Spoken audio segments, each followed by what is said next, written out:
हाँ, आचार्य श्री जी दंडवत प्रणाम।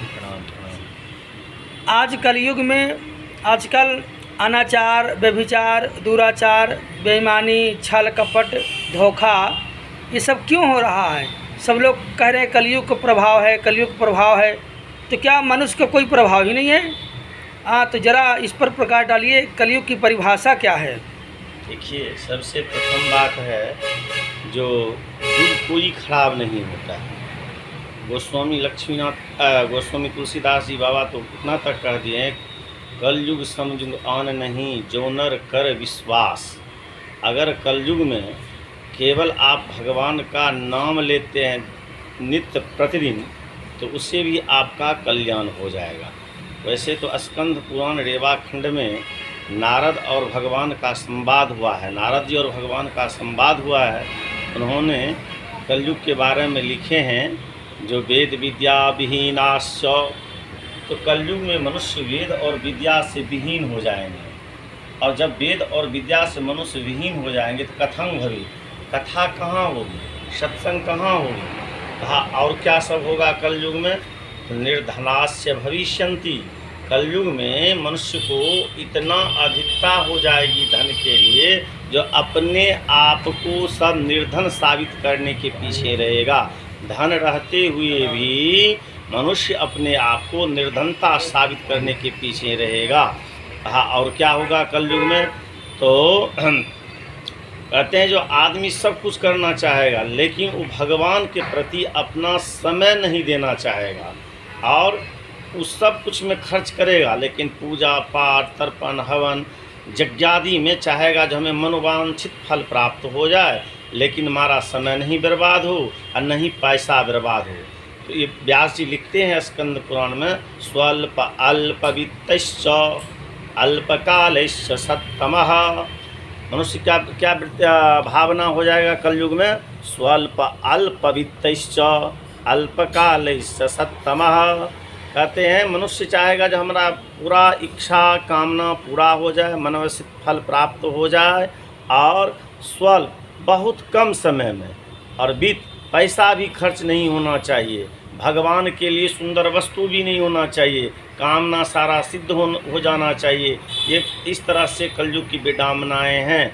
तो कहते हैं और कलयुग में भगवान देते भी हैं, और भगवान कैसे ले लेते हैं इसके बारे में भी स्कंद पुराण में आया है जिक्र।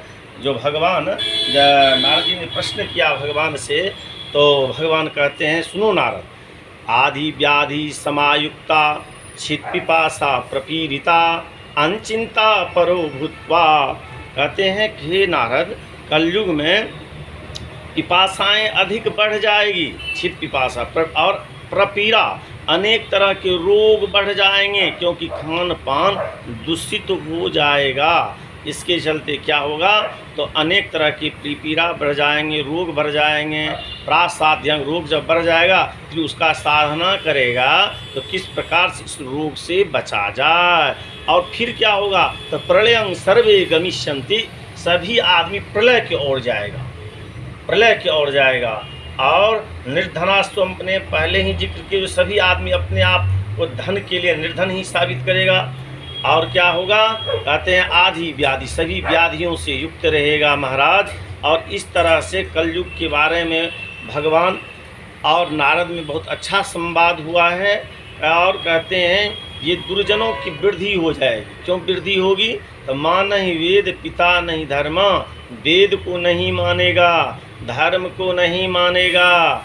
जिनके ये आचरण भगवान रामचरितमानस में शंकर और पार्वती जी में संवाद स्थापित हो रहा है, तो कहते ये निश्चर कौन है? निश्चर किसको कहा जाएगा? तो कहा, तो भगवान शिव ने उत्तर देते हुए जगत जननी पार्वती से कह रही है, जो सुनो उमा, पार्वती सुनो, क्या? तो माँ नहीं वेद पिता नहीं धर्म, वेद को जो नहीं मानने वाला होगा, धर्म को नहीं मानने वाला, ऐसे ऐसे विधर्मियों की वृद्धि होगी।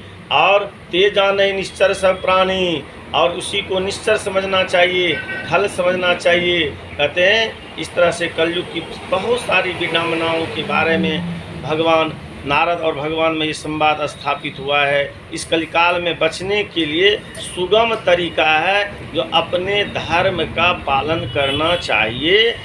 और वह धर्म क्या है जिसे आप धारण करते हैं, लेकिन हम अपने धर्म से विचलित हो जाते हैं और दूसरे के धर्म में समाहित हो जाते हैं। तो सबसे बड़ा कारण यही है।